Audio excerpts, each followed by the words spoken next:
সবাই বলছেন না, খুশি না বেজার? একটু দুই হাত তুলে বলেন তো।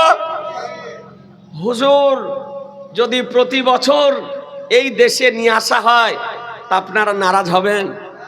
নারাজ হবেন না। আল্লাহর অলির পবিত্র কদম আজকে বাহাদুরপুরের মাটিতে পড়েছে। বাহাদুরপুরবাসী ধন্য মুসলমান, আজকে খানদানে রাজার চশম চিরাগ আজকে আপনাদের গ্রামে এসেছেন, আপনাদের দেশে এসেছেন, আপনাদের এলাকাতে এসেছেন। আলহামদুলিল্লাহ। হুজুর দু চারটি কথা বলবেন।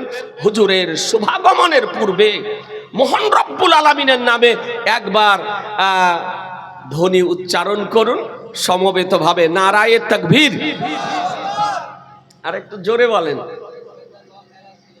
নারায়ে তাকবীর, নারায়ে রিসালাত, মাসলাকে আলা হযরত, মাসলাকে আলা হযরত, খানদানে আলা হযরত, নবীরায়ে আলা হযরত, শাহজাদায়ে হুজুর রাইহানে মিল্লাত, খলিফায়ে মুফতি আজমে আলামে ইসলাম হুজুর তাওসিফে মিল্লাত, নারায়ে তাকবীর, নারায়ে রিসালাত, মাসলাকে আলা হযরত, জিন্দাবাদ জিন্দাবাদ জিন্দাবাদ।